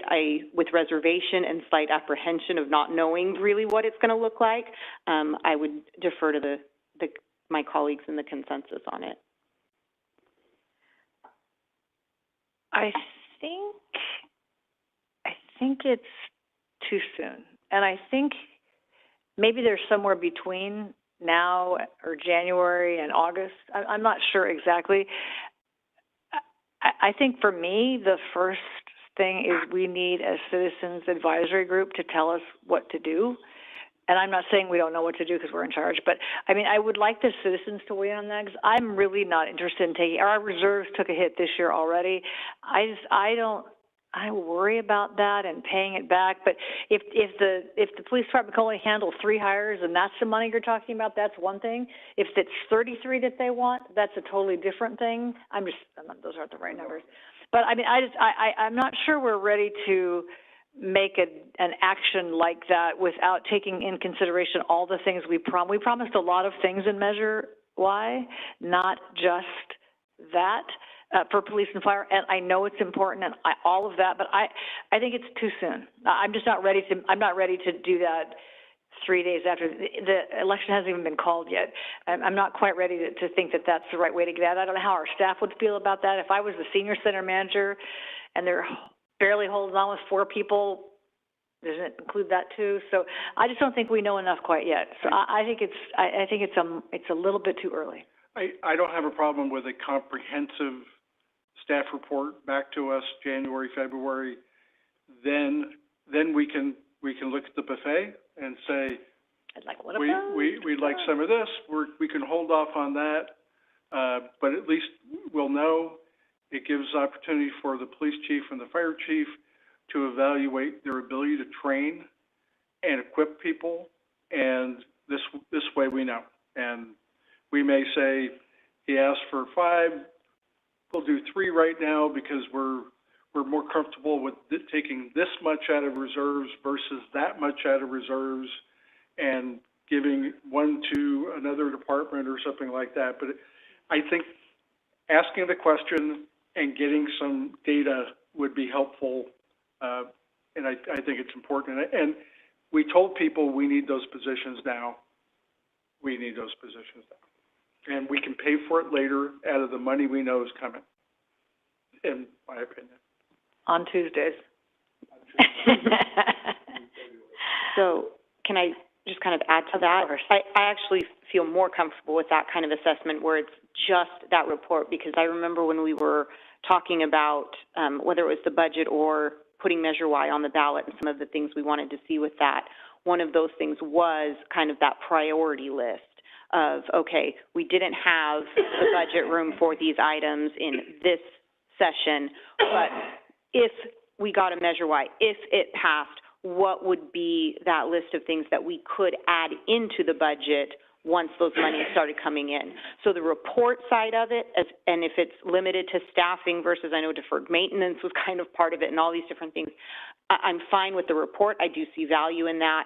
And then I think we can reassess with a little more clarity. And I would like to second the mayor's point, and it was something that was important to me when we were discussing it, having that citizen oversight for the measure. When I was talking to people in the public or anything like that, that was very important to me, because I feel like the work that Andy and others did in engaging the community, engaging the public on the entirety of the process, I think there is incredible value, and I think it's really imperative for us to, as we say thank you to the citizens for trusting us for our part in it, I think we need to return that and say thank you for your participation in it, please keep it going.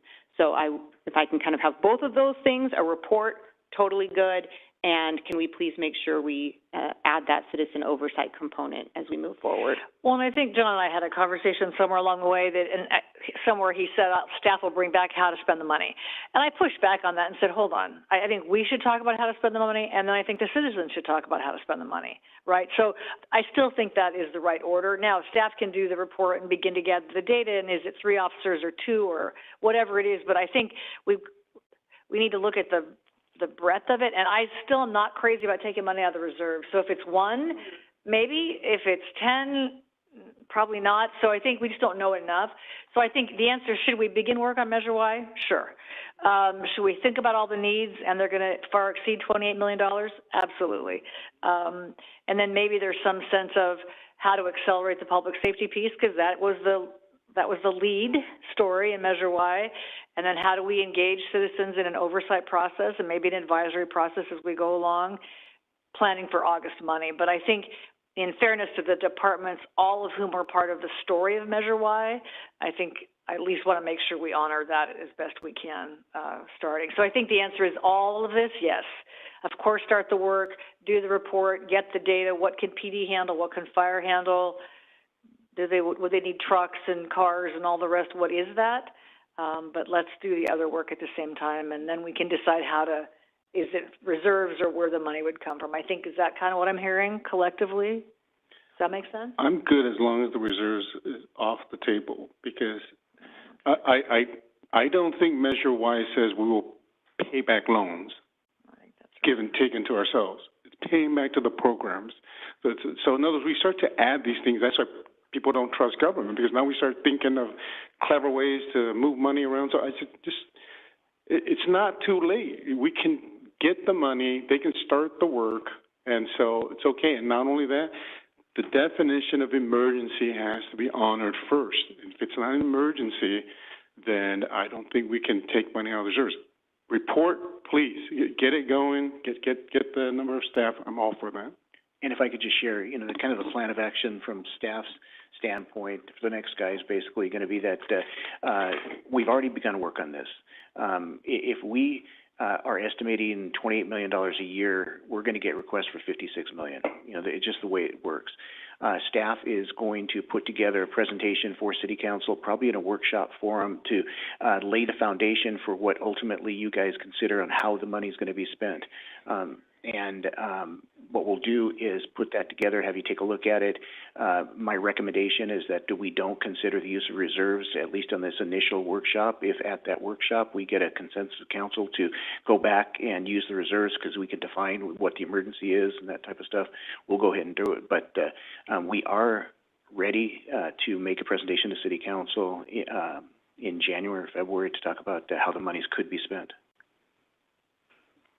And the last thing I'd add would be the recommendation is going to be based on the survey work that we've done over the past 2 years. When do you see this council, so how the money is spent versus is there or is there not a citizen advisory committee?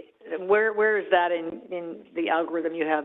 That could be included if we get direction. My initial recommendation is going to be to put something before City Council on how the money could be spent. Get your buy-off on it, and then if your recommendation is that we should engage a 5-member CAC to take a look at this, and we can do that. Or if you give us direction before then to engage a committee to assist staff in determining how the money should be spent.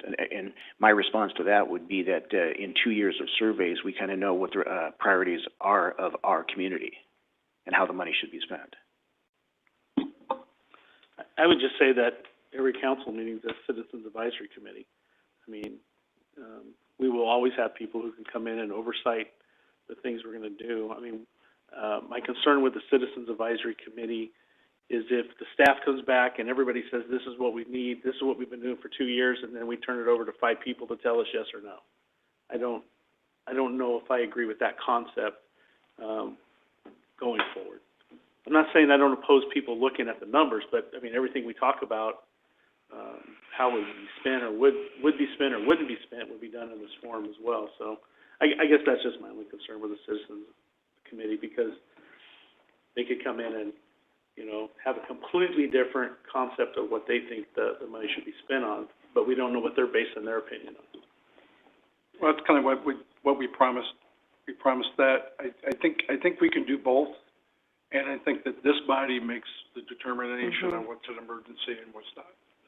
I think about, how many things can I say in a sentence? You just said 2, I said 2 too. I think that, like the Clovis Unified School Bond Committee, does the money get spent on what you said you were going to spend it on?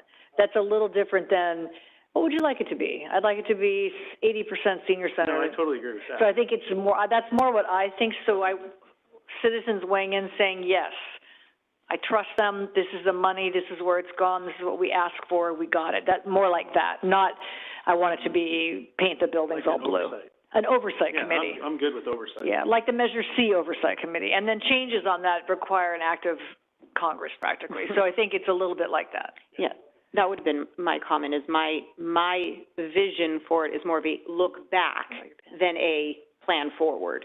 That they say, this is what, I would hope that it would be something where they were part of the meetings. I'd like to see the Measure Y funds as a specific line item in our budget discussions, where we know not just what our sales tax revenue was, but specifically what did our citizens give us from Measure Y. And so then we can prioritize those things, and that oversight committee would then be able to report back to the community, having been part of that process, saying, yes, and in our look back over how this was done, this amount of money was put towards these priorities, which were identified as Measure Y priorities.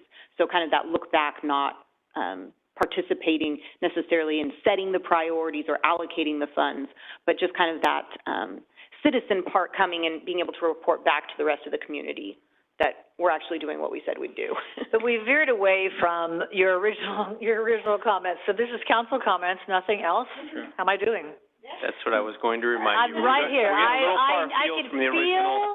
feel, we give him a raise and he starts to talk. This is not an agenda item, so, yeah. So, going all the way back, this is a council comment, and your suggestion, I think, has been modified somewhat in the direction of just, yes, let's talk about, how to move forward with Measure Y and data and all the rest, and maybe we can see a plan for that at the next meeting or something like that, but that's not the agenda. And so you raised the issue, it got morphed a bit. Let me rephrase it. I'd like council direct staff to come back to us in January or February with potential plans for making immediate increases in staffing in whatever city department comes forth. Then we evaluate those and identify the funding source for those, and then we'll have a discussion on where we take that money from. I'm good. So I think you're do we going to do have that consensus? anyway. Yeah. Well, I mean, you're going to do that anyway. That's your job. You're going to come back with a report. I think you don't have consensus on your, huh? Oh, there's Not that. in January. I know, sure, all good. But you want like January 5th? No problem. But I was gonna say, trust me, we've been working on this. I know, so just do that, bring us back an initial report on how we can roll out Measure Y and sources of funding, and you're gonna do that anyway, including the Citizens, Oversight Committee. And then the only thing I would remind you of is that this is a general tax. So 5 years from now, a different council can, or on a year-to-year basis, you can decide how you want to spend the money, and it could be different than the initial, but I think it's important to use the Clovis Unified model of promises made, promises kept. So stage one is going to be to identify how you plan to spend the money, and then on an annual basis, report out. During the 5-year and the budget, we talked about what the police chief's needs were, what the fire chief's needs were, and the plan of action would be to implement what they identified over the past 2 years that they are short of and need. And I'll just say promises made, promises kept was not Clovis Unified, it was Harry on Measure C. Sorry. I walked by his statue today and it was like, anyway. All right. Anything else from you? And my only last two things is Measure A is currently inching over 55%, so that's actually a good thing. Veterans events were lovely, and so to the Memorial District, they did a great job. And I was honored to be asked to do the flag salute, and I started to cry in the middle of it. So I don't have any idea why, but I got a little mixed up and couldn't find the flags. If you hear that, that's true, because I started to cry. I don't know why. All right, so with that, oh, wait, did I forget you? Wait, I always forget you. Yeah, but it's okay, it's a good discussion. Go ahead. Yeah. I'm coming on Mondays. I don't know about the rest of you. What's wrong with you? I'm sorry, Vaughn. I want to publicly thank then retired Police Chief Matt Basco, and then now City Councilmember Matt Basco for bringing this specific issue to the forefront when he wrote the letter, started the Citizens Advisory Committee, and then ran on it and fulfilled that promise. And so that shows he's not a politician, he's a doer, a servant. But I appreciate you, Councilmember Basco, for pushing it to the finish line. And so I want to give you the give you the credit for that, and of course to the staff too. But you initiated all that, so thank you for that. Went to the Veterans Day Parade in Fresno, and so I do want to say, Brianna or John, did they tell us that we were going to speak? Because they had us on. I went, so I didn't speak because I didn't prepare anything. But you know, how was the communication? 'Cause I keep thinking when it's a regional event, everybody had all the electeds had an agenda with names and who's speaking on their phones. They sent it to, I didn't have one, so they said, "Oh, see, you're speaking after so." I said, "Well, am I? I'm just here because I wanted to come." And so I don't know who. I know it's Paul. I think that's his name, but we weren't part of the program.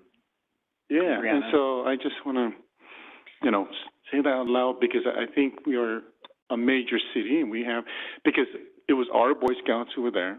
It was our VFW who did the post, who opened the big flag for everything. So in other words, a lot of Clovis organizations came out, and yet, they don't inform us. And then. So you didn't speak?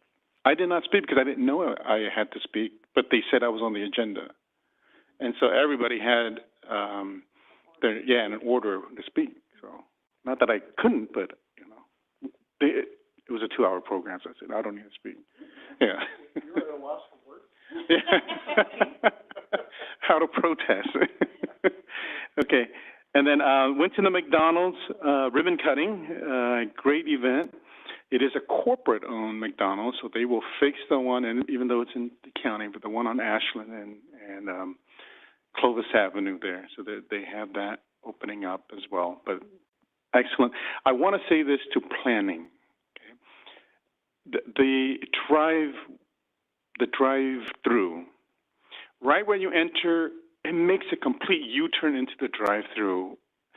And I don't think people are going to go all the way around the parking lot to go, because there's a driveway, so they won't go all the way around to just now make a straight in. There were so many cars because they're stuck, so now the people entering are waiting, and it's just maybe here to there to Shaw Avenue. So I think we need to look at that sort of stuff because driving through is sort of the new thing. And I'm embarrassed to say I don't know where this was. McDonald's? Loma Vista Marketplace, the newest one, right south, next to Chipotle, south, Lennon and Shaw. Sorry, okay.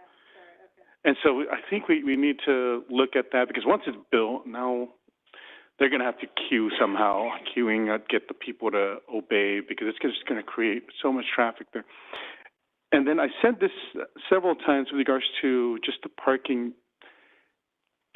We need to require, even if it's striping, where disabled people can go from this parking lot where they cross a parking to go to and even mothers with children with strollers. It's very not walking friendly. And so how do we make it so they don't lose their spots, but at least stripe it or do something kind of like the Super Walmart. At least they have that middle aisle where you can kind of go, okay, that's where I would walk from the street. And so there were just mothers pushing and cars are coming in. So it makes it very, not walk friendly. And how can we make it where it is friendlier to the disabled community and also to just people walking and pay attention to those when it comes through on site plan. And so I wanted to see that. And then what else? That's all I have. I could congratulate you for winning your re-election, and you could congratulate me, and then we'd be even. We'd be good. All right. I think that concludes our council comments. Scott, excuse me, I forgot to let you start the meeting by saying we met and didn't take action, so can you say that now? Yes, I can. We had a special meeting that began this afternoon at 1 o'clock. The council had a special meeting. But I will announce a little change. We did not yet adjourn that meeting, so we will resume that meeting in connection with this closed session item. So we'll be basically holding two joint closed sessions, because we still had a closed session open for the special meeting. We'll merge it with this regular meeting special, and then we'll adjourn both meetings after. And we will not be reporting out from the We are not second. requesting action in either one, correct? All right, thank you. Thanks, everybody, for coming on a Tuesday night. So this is a special closed session? More special than the first one.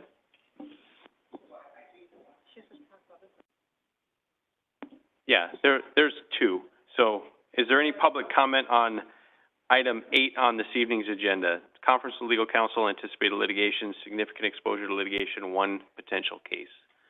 Any public comment on that item before we retire to closed session?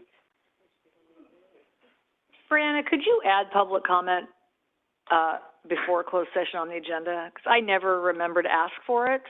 I mean, if you want us to always ask after council comments, if there's public comment on closed session, can you just add it and then go into closed session? Yes, I can If do we that. want to try to remember to do it? Mm-hmm. Thanks.